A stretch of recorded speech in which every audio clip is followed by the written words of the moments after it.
Ini mati. Pakai masker dulu.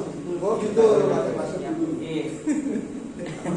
Ya upload sebelum BBM Pak. Tolong jaga jarak ya. 3, 2, 1. Sekarang dibuka masker. Boleh sampai. Iya, buka ya tutup. 3, 2, 1.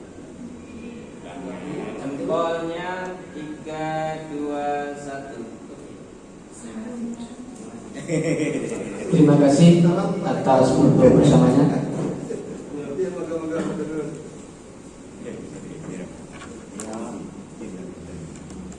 Untuk acara selanjutnya, yaitu acara inti, kita langsung workshop, nanti langsung dipandu oleh Bapak Profesor Sukamto NS terkait workshop peningkatan kualitas SDM dosen melalui proposal pengabdian kepada masyarakat dan publikasi artikel ilmiah. Nanti harapan dari output acara ini, Bapak Ibu dosen sudah mengeluarkan proposal pengabdian masyarakat yang nanti akan diajukan di tahun pelaksanaan 2022. Untuk waktu dan tempat kami serahkan sepenuhnya kepada Bapak Profesor Sukamto dari Universitas Widyagama Malang. Kepada beliau, monggo kami aturkan. Pakai itu ya. Bisa dikali juga ya. Depan jalan-jalan kan boleh. Bismillahirrahmanirrahim. Assalamualaikum warahmatullahi wabarakatuh. Pak Teguh yang saya hormati, Pak Anyar, Pak Deni, dan teman-teman dosen sejawat semua yang saya hormati. Pertama-tama mari kita panjatkan puji syukur kehadirat Allah Subhanahu wa taala karena atas limpahan rahmat dan hidayahnya kita masih diberi sehat, sehingga kita bisa berkumpul bersama untuk menjalankan tugas sehari-hari kita dengan baik. Bapak Ibu semua, kita diskusi saja ya, jadi nanti bebas saja supaya apa yang kita tuju itu bisa tercapai. Pak Deni sudah cerita banyak sama saya tentang kondisi teman-teman dosen dalam menulis proposal khususnya pengabdian masyarakat. Jadi khusus untuk hari ini adalah bagaimana cara menulis proposal pengabdian masyarakat yang layak kompetitif. Kalau syukur nulis saya kira semua bisa, tapi yang kompetitif, nah itu masih harus diuji kan. Nah biasanya kami itu diundang selain pengabdian masyarakat, biasanya suruh juga untuk penelitian, biasanya begitu. Di Unuja itu habis pengabdian, besoknya suruh bicara mengenai penelitian. Nah kebetulan saya itu awak bejo itu nulis-nulis itu kok ya gampang lolos gitu ya. Jadi untuk penelitian saya mulai penelitian, kalau dulu namanya PBI awal sebelum penelitian dosen muda, sampai kelas yang paling tinggi Pusnas, penelitian unggulan strategis nasional, itu sudah saya jelajahi semua. Yang terakhir itu Pusnas dan Rebek itu terakhir tahun 2018 saya dapat itu. Nah setelah itu kan jadi persoalan yang macam-macam itu saya tidak usulkan dulu ya. Jadi kalau untuk penelitian dana tertinggi bisa sampai, saya terakhir dapat sekitar 600 1 tahun untuk penelitian. 3 tahun, jadi tinggal kalikan aja 600 kali 3 kan cukup banyak. Kalau untuk pengabdian masyarakat, saya terakhir di BPP.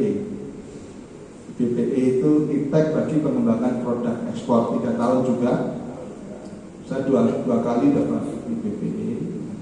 Dananya waktu itu paling tinggi 100 juta per tahun. Jadi 6 tahun ya 600 juga. cukup banyak. Jadi mulai dari Iptek Future. Jadi saya jenenge bejo ya mungkin enggak apik tapi bejo ya diterima gitu loh.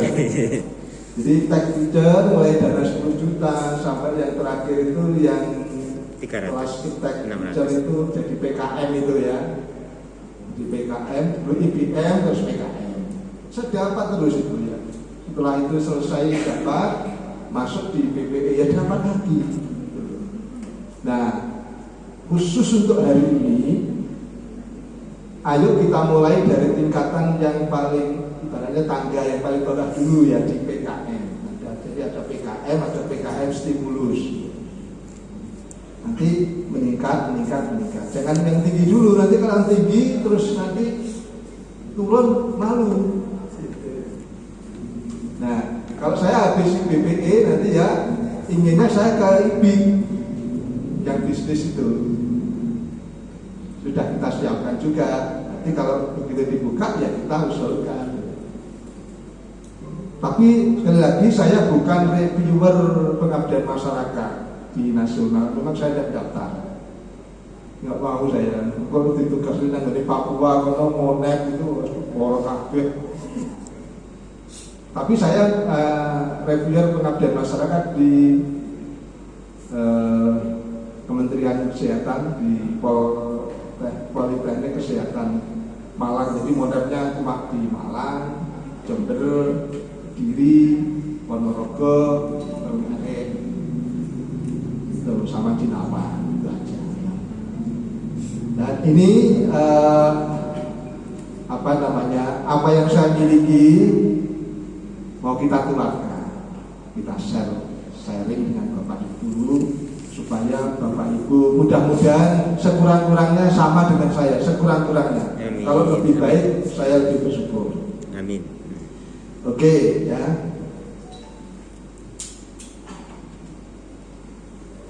Ini triknya ini, 5 kunci sukses yang harus Bapak Ibu pahami.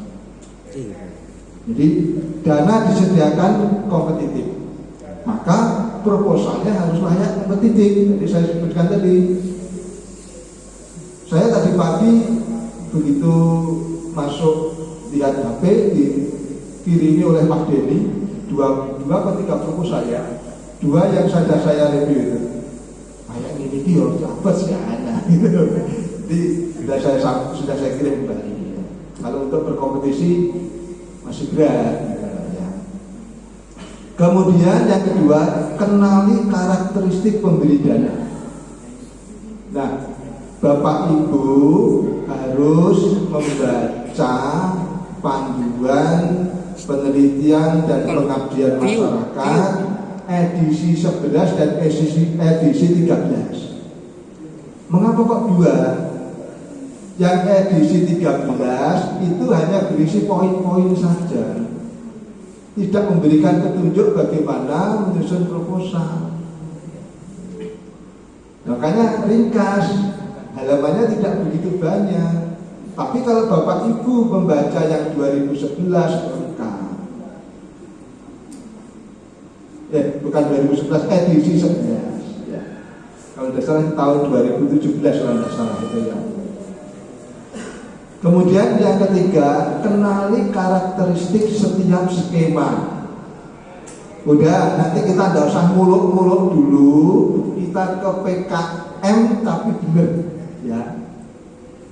Program kemitraan masyarakat, skema program kemitraan masyarakat. Nanti yang stimulus maupun yang PKM. Gitu ya Pak Teguh ya, biar nanti waktunya efisien. Kalau dijelaskan semua, jelaskannya gampang, tapi sing nompo kuwi malah gawe proposal malah bingung. Ini dalami dulu ya. Kemudian yang keempat, di dalam proposal itu harus ada janji luaran namanya. Nah, luaran itu ada 2. Luaran yang berdampak pada akademik yang tadi dijelaskan dijelaskan oleh Pak WR1, indikator kinerja utama perguruan tinggi, yaitu golongannya jurnal, buku, paten, terus apalagi hak cipta, kemudian teknologi tepat guna. Nah itu adalah dampak akademik. Tapi bukan itu saja, harus ada dampak sosial. Manfaat untuk masyarakat itu apa? Nah nanti di dalam proposal itu harus muncul salah satu, nggak ada di review poin 6 menit selesai, gajinya sama, malah kadang-kadang 2 menit dia kok ini, nah sudah masuk ya. Jadi dua-duanya harus muncul. Kemudian yang kelima, tulis dalam bahasa yang jelas dan ringkas. Jelas artinya jangan tidak ditulis kalau memang perlu ditulis. Ringkas artinya jangan menulis hal-hal yang tidak perlu ditulis. Ya kan? Jadi jelas, ringkas. Ini 5 kunci. Ini pendapat saya. Nanti ada pendapatnya Bu Suminar juga, soalnya Suminar yang tokoh reviewer nasional yang kelas paling tinggi dari IPB. Ini sengaja saya ambil kampusnya Widata. Nah ini sekali lagi, dana kompetitif, proposal harus layak kompetitif, itu yang perlu ditekankan. Nggak ada KKN kalau kayak gini, karena apa? Reviewernya tersebar di mana-mana dan reviewer biasanya paham betul, karena biasanya reviewer itu mesti sudah pernah dapat, publikasinya jelas, orangnya juga jelas, pernah menjadi penyaji terbaik.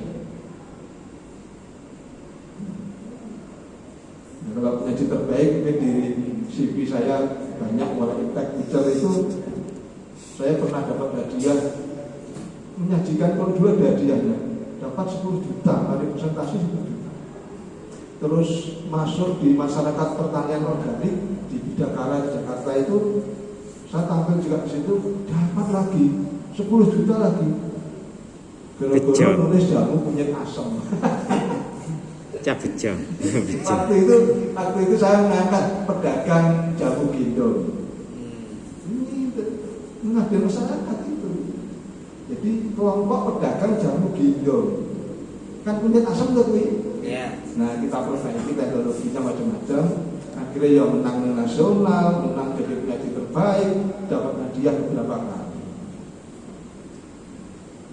Tadi saya sampaikan ke Pak Rektor juga, pernah pameran di UNES Semarang bersama dengan beberapa tokoh dosen di perguruan tinggi yang lain, termasuk negeri dan swasta. Jadi alhamdulillah itu namanya bejo. Jadi tidak perlu muluk-muluk mitra itu, tapi memang yang membutuhkan ya, teknologi, manajemen, pemasaran. Jadi mau nulis jangan kunyit asam. Sederhana tak kuy?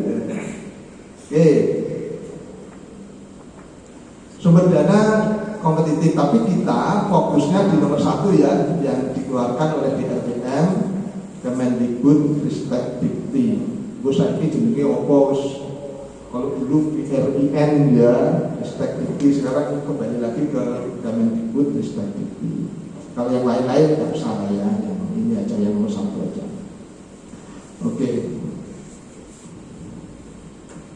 Tadi sudah saya sampaikan, pelajari panduan penelitian dan pengabdian masyarakat edisi 11 dan 13. Nah ini nanti kita kupas itu, gimana cara memformulasikan dalam tulisan. Ya. Tuh, jadi hari ini memang khusus bahas itu. Mudah-mudahan panduannya tidak berubah, karena ini kan dulu masih bergabung dengan BRIN, sekarang kan kembali ke Kemendikbud. Tapi biasanya tidak berubah, kalau revisi cuma aja, administrasi aja.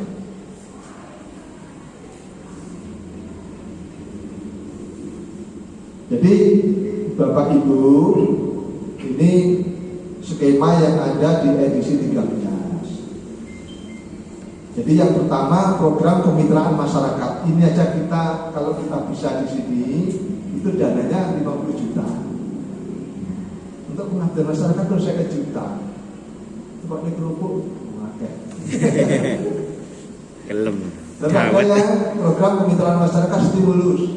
Nah itu khusus untuk perguruan tinggi yang klaster pengabdian masyarakatnya sih tidak apa-apa.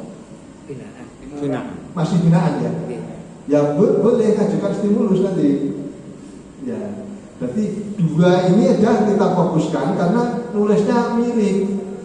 Dan yang lain juga mirip, cuma anunya aja nanti dianalisis situasi aja nanti yang berbeda.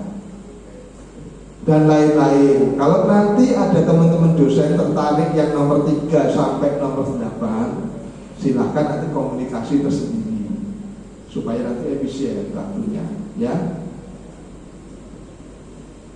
Sebenarnya kalau klasternya sudah, kalau di tempat kami itu apa ya yang sudah mandiri itu sudah bisa mengusulkan kategori desentralisasi, ya, yang program pemberdayaan masyarakat unggulan perguruan tinggi. Tapi kemarin belum juga dilaksanakan. Duitin, digawe nanganin, tapi demi. Nah, kalau di Bapak Ibu pasti masih skema nasional yang dikelola oleh DRPM, itu pasti karena belum kategori unggul atau apa ya yang di saya lupa klaster-klasternya itu. Ya, ini saya lewati aja, ini pengelolaannya aja. Jadi unggul sangat bagus, memuaskan. Nah kita kalau dasar sangat bagus di kita. Kalau di Yudata saya tidak tahu ini yang kurang memuaskan atau memuaskan. Tapi kita anu aja, tidak usah pikirkan itu. Yang penting bagaimana kita bisa nembus yang apa yang dikelola oleh Kemenristek di RPM lewat program skema PKM dulu aja fokusnya, walaupun tidak untuk kemungkinan nanti mungkin teman-teman ada yang mau IP, ada yang mau desa mitra, BPDM gitu ya, silahkan aja. Jadi banyak, atau mau PPUP ya. Kalau saya terus terang ini lagi menyiapkan untuk PPUP karena arahnya sudah bisnis-bisnisan ya. Karena sudah punya produk yang layak untuk dibisniskan. Kalau Bapak Ibu belum punya kan dia gua gawe aku ora ketompo ya Pak gawe kan gitu ya. Pengalaman bikin proposal. Oke. Nah ini dananya ya. Kalau stimulus itu 25 juta dikelola oleh DRPM. Kalau PKM 50 juta. Gede tak Bu? Jadi dosen ngajar kok penelitiannya dapat yang paling sederhana itu PDP ya 25 jutaan misalnya ya, yang paling sederhana itu ya, yang paling sampai akhir sampai 1 miliar itu ya. Saya masih sampai 600 ya, belum yang 1M. Belum. Kalau nanti ke 1M terus ngajukan lagi dana 500 kan malu gitu. Gitu ya. Jadi Bapak Ibu penelitian yang misalnya yang paling rendah skemanya PDP 25, di sini dapat PKM 50, berarti sudah ngelola duit 75 juta per tahun. Belum lagi kalau ada hibah pembelajaran. Saya kemarin baru dapat teknologi asistif, ini baru cair duitnya sekarang. Alhamdulillah. Dengar. Itu dananya maksimum 75 juta ya. Mengajukan bulan Juli akhir, dievaluasi minggu kedua bulan Agustus sudah pengumuman dan kontrak. Hari ini cair. Cepat sekali. Siap bantu nasional kemarin 37 judul. saya masuk di dalam. Bisa dilihat tuh di webnya Kemendikbud, pengumuman teknologi asistif. Yuk kok yo oleh dulu lah, itu bejo. Tapi kita nggak boleh mikir bejonya, tapi kenapa kok itu bisa Bejo. lolos itu? Ya. Makanya triknya saya sampaikan, saya berikan kepada Bapak Ibu. Nah, kalau misalnya Bapak Ibu diubah pembelajaran dapat lagi, misalnya 50 atau 75 juta, 75 juta ditambah 75 juta, 150 juta ngelola. Di luar jam ngajar, di luar tunjangan fungsional, di luar kelebihan SKS, ya kan? Di luar insentif jurnal, ya kan? Ada insentif apa jurnal? Oh, ada. Amin. Iya. Oke, itu ya. Jadi ayo semangat dan semangat. Amin. Kalau belum berhasil, namanya belum betul. Coba lagi sampai berhasil, ya. Oke. Nah, luaran tadi kan ada yang berkontribusi untuk akademik dan berkontribusi untuk sosial kemasyarakatan. Yang jadi susah itu kalau ini, nah, ini jangan sampai dilanggar. Jangan sampai dilanggar. Jadi publikasi setiap skema mesti ada luaran wajibnya. Kalau cara nulis artikel, nah, ada Pak Denny, Pak Teguh, Pak Adian itu sudah pakarnya itu. Ya apalagi jurnalnya sendiri ya. nulis sendiri, review sendiri, diterbitkan sendiri. Tapi itu nanti bisa dikritik. Ini jeruk makan jeruk gitu. Nanti terbitkan di tempat saya aja gitu. Ya. Jadi tukeran, enak gitu. Kayak enak dulu angel. Jadi cari sulitnya Prof. Nah, syukur-syukur kalau sudah pernah menjadi keynote speak ya, narasumber itu juga ada nilai plus di situ. Nah, yang agak sulit lagi adalah ini, kekayaan intelektual, terutama yang paten atau paten sederhana. Kalau hak cipta, itu buku aja dia ciptakan boleh, proposal boleh, tapi nanti tidak ada nilainya. Tapi kalau desain, ya karya ilmiah di luar itu ada harganya. Apalagi nanti kalau sudah sisternya main, semua terekam di situ. Ya. Oke, dan lain-lain ya. Oke, tadi sebagai pemanasan, kenapa kita harus melakukan pengabdian masyarakat? Karena Bapak Ibu tidak akan bisa naik jabatan akademik kalau tidak ada kegiatan pengabdian masyarakat. Walaupun nilainya kecil harus ada. Apalagi sekarang sudah ada jurnal pengabdian masyarakat. Saya pun juga belajar nulis jurnal itu, saya nulis jurnal pengabdian masyarakat. Cari yang Sinta 2, Sinta 3 ya. Bapak Ibu juga begitu. Jadi profesor itu tugas khususnya ya berat, nulis buku, jurnal internasional bereputasi ya. Belum lagi yang pemenuhan kewajiban bukan khusus kan harus terpenuhi, yang 12 sampai 16 SKS itu. Kalau ngajar dok, saya ngajar itu hanya 6 SKS. Berarti yang 9 SKS kan harus dipenuhi dari penelitian, pengabdian masyarakat dan penelitian. Ya. Oke, kita mulai yang ini. Dan ayo kita mulai menulis proposal. Nah, saya melihat data, saya lacak di media digitalnya Universitas Data.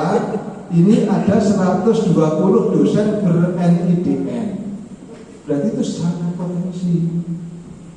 Ya, 120 dosen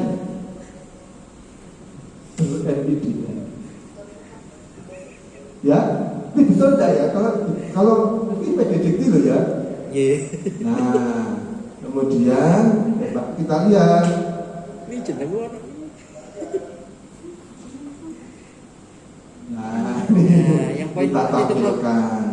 Ani ya. Yang lolos pengabdian masyarakat, tidak tahu ini apa datanya yang salah atau sampai sekarang kok mau 5. Nah itu tidak tahu Pak Teguh, betul atau salah? Ada nama Pak Teguh di sini? Per tahun kayaknya Pak, tahun lah itu, nggak ada tahunnya. Oh, datanya salah ya? Tahunnya lah. Ini detail. Tahunnya dari 14, 16, nggih, 16. Iya betul. Ini kan pengabdian ini. Iya. Iya. Ini yang didanai pemerintah loh ya, bukan pengabdian total. Yang bidangnya DRPM. Tiap tahun ada. Ada ya, ya. Mudah-mudahan ini salah. Lek 5 dari 5 ini kalau nggak salah tahun 2019 Pak. Oh gitu. Ya, tahun 2020 ada. Berapa? Totalnya berapa? Berapa judul? 2013 ada 2. Hah? 2015 ada 3 kalau nggak salah Pak. Mm-hmm. Kalau tahun yang kemarin Hah? 2020 ada 1 yang lolos. Berarti totalnya ada 20? Sekian tahun ya. Berarti rata-rata katakanlah setahun lolos 15 tuh mulai tahun 2013. 10 tahun.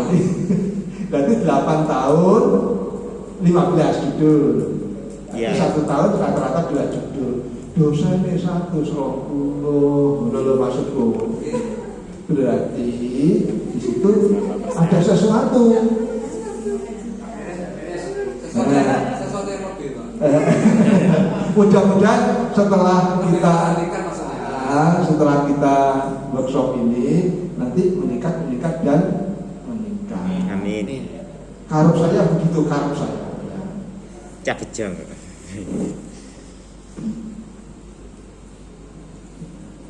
Nah ini ya, jadi potensinya 120.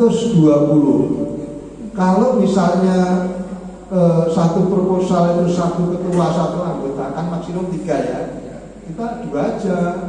Berarti harusnya ada 60 proposal. Potensinya 60 proposal.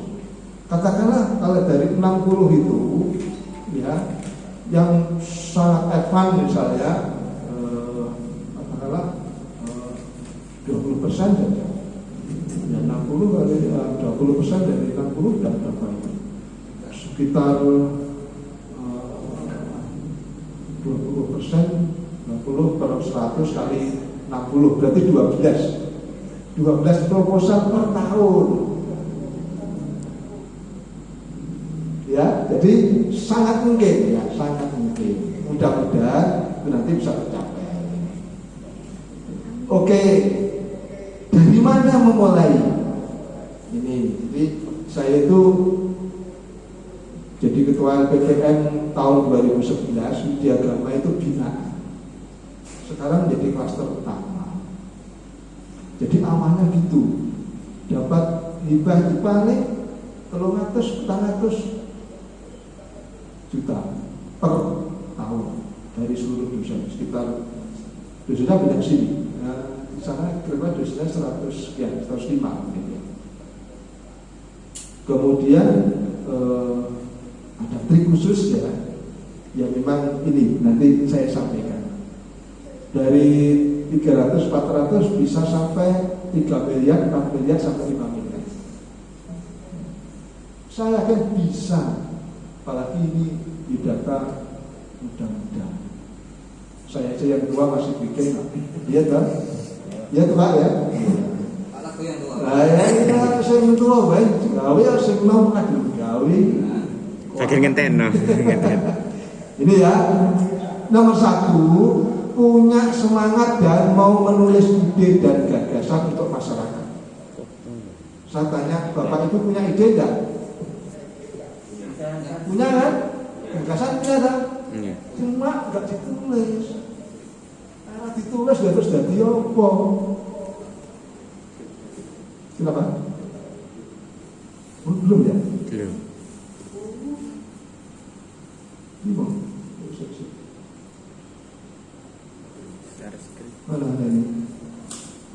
Ini screenshot.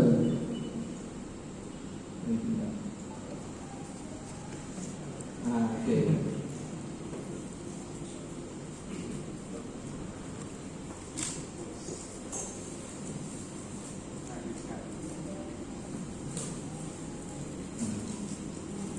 Oke, kelihatan ya? Oke. Jadi pertama Bapak harus punya semangat dan mau menulis, nggak mau menulisnya ini loh. Ayo, dimulai. Harus mau menulis, buka laptop tulis. Idenya itu ditulis. Untuk masyarakat, bukan untuk kita dulu. Karena kalau pengabdian masyarakat untuk masyarakat, yang penting idenya itu untuk masyarakat. Nah, kemudian yang kedua, memahami dan memenuhi syarat administrasi. Makanya baca buku pedoman, buku panduan. Yang ketiga, memahami dan memenuhi syarat substantif yang angin ini. Syarat substantif, jadi substansi daripada tulisan atau gagasan Bapak Ibu. Sehingga berkuih. Tapi orang barang angel kalau dicoba berulang-ulang dan mau belajar, tidak ada yang susah. Ya. Oke. Nah, untuk menumbuhkan semangat dan mau menulis ide dan gagasan, ini ada berapa ini? 1, 2, 3, 4, 5, 6, 7. 7. Ya, 7 ini Bapak lakukan. Insya Allah akan nemu itu ya. Kalau nggak mau lakukan apa? Dipaksa, terpaksa, kemudian terbiasa. Siapa yang maksa? Ya, para pimpinan termasuk Pak Teguh. Ya. Nah, Pak Teguh tadi namanya banyak, jadi pelaku juga. Jadi dipaksa. Nah, ini saya jelaskan satu-satu ya. Satu, datang dan berinteraksi langsung dengan masyarakat. Ini sayangnya pandemi ya. Jadi kalau pandemi agak menjadi hambatan. Nah, kalau Bapak Ibu ke masyarakat mitra, itu akan nemu nanti persoalan itu akan nemu, ide gagasan itu akan muncul. Kalau itu masih susah, coba membaca jurnal atau prosedur pengabdian masyarakat. Nanti akan muncul ide dan gagasan juga. Kalau itu masih susah, baca laporan PKN yang sudah lolos. Nah, itu sudah pernah dibaca belum? Sudah. Tapi Judulnya saja. Nah, kemudian mengikuti pertemuan ilmiah tentang PPN seperti semacam ini. Kemudian diskusi dengan teman yang sudah pernah melakukan PPN dan lolos.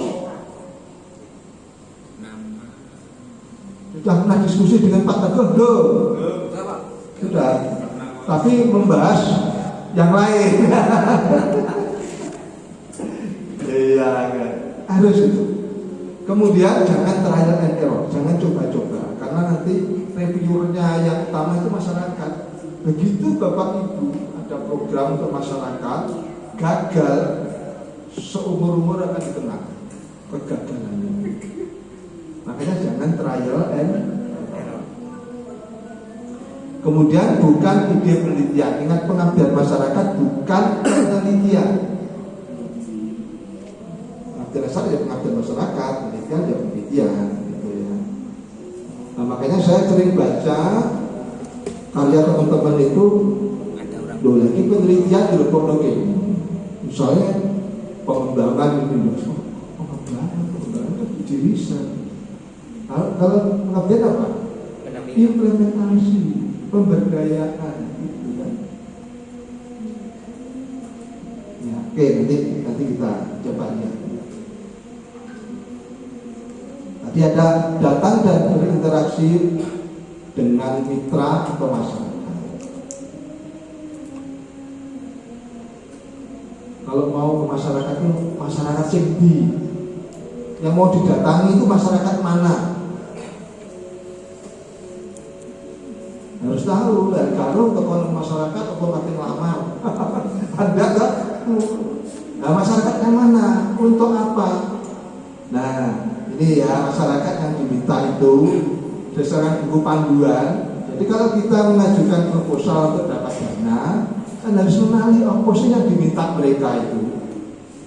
Satu, masyarakatnya adalah masyarakat produktif secara ekonomi. Masyarakat produktif secara ekonomi itu sing kaya apa? Satu, masyarakat yang punya usaha mikro, karyawannya selain keluarga 4. Yes, misalnya ada usaha mikro, kalau di sini itu apa ya enak ya? Klepon misalnya ya, klepon. Dia perusahaan mikro, karyawannya ada 4, masuk situ, berarti satu poin sudah memenuhi syarat kan? Nah, itu ya usaha mikro. Kelompok pengrajin, misalnya kalau Pasuruan ada pengrajin batik, ada banyaklah pengrajin apa dari bambu, pengrajin dari rotan misalnya ya. Nah, itu kelompok-kelompok usaha ekonomi produktif masuk ke situ. Syaratnya karyawannya berapa Pak? Tanya dulu. Kalau karyawannya ada 4 di luar keluarga, berarti layak jadikan mitra. Jangan syukur-syukur ya. Nelayan, peternak, petani. Di Tutur sana kan ada petani apel sama ini cabai paprika, Pak Ubron itu. Itu boleh dalam sana, ada Pak Mas juga di sana itu tomat cherry itu ya. Itu murid saya. Dia ke Belanda, kemudian lulus S2 berwirausaha jadi pengusaha. Datangi. Ya, kemudian yang kedua, masyarakat yang tidak produktif secara ekonomi boleh. Seperti apa? Kelompok karang taruna, kelompok anak jalanan, siswa sekolah, ibu-ibu RT dan lain-lain. Boleh itu dipakai sebagai mitra. Ingat, saya pernah dapat kelompok paguyuban tukang becak, dapat 50 juta, 45 juta, potong 5 juta, ngajukan 50 juta, 45 juta disetujui. Waktu itu susah tuh 45, itu saya dapat 45, tinggi itu ya. Paguyuban tukang becak pasar Bimbing Malang. Ya, nanti saya jelaskan untuk apa dia. Gitu, ini kelompok masyarakat yang tidak produktif secara ekonomi. Kemudian yang ketiga, masyarakat tidak produktif tapi punya hasrat untuk wirausaha. Jadi pengen wirausaha. Jadi kelompok masyarakat belum produktif tapi pengen wirausaha. Boleh jadikan mitra. Ya, jadi itu masyarakatnya sudah hari tahu. Ternyata mitranya itu banyak. Kadang-kadang dosen saya tanya, kenapa tidak bikin susah cari mitra Pak?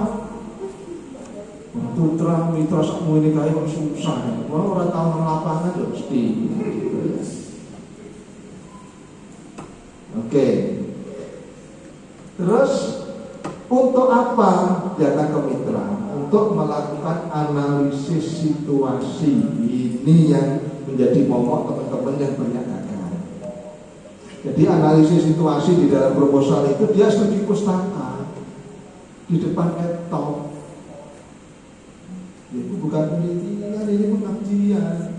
Jadi analisis situasi itu menggambarkan kondisi mitramu itu koyo apa gitu loh. Temukan masalah di situ, berikan solusi, carikan solusi. Gitu. Saya kemarin itu nanti ada juga proposal yang belum diajukan. Nah itu bagus. Ada kebetulan nah ini proposal sederhana aja, proposal sederhana. Ikut apa? Jadi saya datang dan berkembang coba kakak saya itu punya peternakan lele, ikan lele itu loh, udah 8 kolam gede. Nah kemudian pas kesana kita diskusi, iya ini mas lele ini wis anu tak panen aku tak turun. Itu jawabannya apa? Panen opo lah, pakai minta 34 juta, lele ini tak jual aja 30 juta. Malah bagi petani-petani tuh ini. Jadi itu pakan saja sudah rugi. Berarti itu kan masalah. Itu sudah ketemu masalah satu, belum lagi yang lain-lain kan gitu ya. Jadi kita datang ke mitra itu untuk melakukan analisis situasi, kondisi faktual, bukan direka-reka. Pasti di situ ada masalah. Katakanlah perusahaan UKM yang sudah settle sudah bagus, apa tidak ada masalah? Pasti ada masalah, banyak. Soalnya ini omset penjualannya berapa? Oh, 1 bulan bisa mencapai 25 juta. Terus tapi saya pengennya bisa menjadi 50 juta. Nah, 25 ke 50. Bagaimana upayanya? Solusinya apa yang harus ditempuh? Itu masyarakat perguruan tinggi diminta. Saya pernah BPE itu di ini namanya Janggilan itu cincau kita itu loh Pak. Itu ekspor. Dulu saya masuk pertama di situ omsetnya 1 bulan 8 juta. Saya masuk 3 tahun sampai pada ada level halal dan kemasan, terus desain kemasan dan lain sebagainya diperbaiki semua. Sekarang sudah bisa mencapai 60 juta per bulan. Bersih. Jadi sering diundang kemana-mana. Tanya aja di parkir Malang itu, namanya Bu Indah sama Pak Gatot ya. Jamilan Kuder namanya PT Galistra Jamilan. Bapak bisa datang ke sana, nanti kalau ketemu kenal Pak Anton ya. Bu, tepang saya ini, ya aku terkenal dan tercemar ya. Gitu ya. Terakhir saya membina ini Madu Wongso di Blitar, dekatnya Kampung Coklat. Madu Wongso ekspor juga, awalnya hanya ekspor, dibawa oleh tenaga kerja TKI. Itu juga berkembang sangat luar biasa. Tanya aja ke sana nanti, namanya Mas Sentri, ya, Sentri. Kelapa Sari ya. Jadi pengusaha Madu Wongso Kelapa Sari, Kademangan Blitar. Itu tulis-tulis website. Bisa di-download. Madu Wongso Kelapa Sari, Kademangan Blitar. Gang masjid, kali lewat Perono sholat masjid di sini. Itu sampai desain pengaduknya, sampai packagingnya, sampai ada sekolah jenang kita ya. Bahkan dia waktu sana meresmikan sekolah jenang. Email jenengan apa? Itu ya. Kirim WA web sudah. Itu mitra. Nah itu nanti sekarang kan nggak ada BPE, malah ke produk unggulan PPD, program pengembangan produk unggulan. KKN. Cara nulisnya podo sama PKN, sama, cuma kelasnya aja yang beda. Itu dananya sekarang 150 per tahun. Nah, saya dulu dapat 3 tahun tapi masih 100-an, jadi 300. Lumayan kan? Oke ya. Jadi mulai sekarang Bapak Ibu harus sudah punya ide gagasan. Mitranya mau saya bina itu di mana ada? Cuma butuh 1, kalau dulu 2. Zaman saya 2. Saya pernah bina di Pandangan sini yang sari apel celup. Jadi apel itu yang lucah itu dicoklatkan, dikeringkan, kemudian jadi teh apel. Sari apel celup namanya. Ya, di Pandangan. Oke, terus jadi tadi sudah kita sebutkan masyarakat secara ekonomi ini paling potensi. Jadi kalau saya boleh nyarankan golek UKM mikro, pokoknya punya tenaga kerja cepat di luar keluarga, usahanya opo aja terserah. Jadi misalnya batik silakan. Misalnya kalau pasuruan ini buat ikan, misalnya tapung ikan silahkan. Misalnya pengusaha ikan air tawar silahkan. Ingat ya, pengabdian masyarakat timnya harus multidisiplin. Ojo sak jurusan mergo koncone. Ya boleh, tapi kan lolosnya kan susah, gitu loh. Kalau oleh, jadi bang lolos. Syaratnya pemberi dana itu syaratnya begitu, ya harus kita penuhi. Misalnya Pak Teguh dengan teman dari ekonomi, dengan informatika, Pak Aniar misalnya dengan teman dari teknik mesin misalnya, karena nanti membutuhkan desain untuk mesin pengolah apa gitu, harus. Oke ya. Jadi sudah saya sebutkan tadi, mitra sasaran adalah industri rumah tangga, perusahaan individu atau perseorangan yang penting mempunyai karyawan minimal 4 di luar anggota keluarga. Ini sudah saya buat ya. Jadi ini saya jadi pengingat. Pasuruan ini boleh industri, misalnya jamu, ya silahkan, apalagi pabrik apa industri minuman ringan, silahkan. Oke ya. Kemudian mitra sasaran yang bukan ekonomi produktif ini boleh, tapi biasanya kalah bersaing. Biasanya ya. Coba judul Bapak Ibu pasti yang banyak mesti industri rumah tangga. UKM. Nah, silakan kalau mau ambil yang ini juga boleh. Tapi kalau nanti kompetitif kalah, ya jangan bersulur gitu ya. Tidak boleh bersulur. Nah, kecuali kalau kelompok-kelompok masyarakat yang memang ada konflik.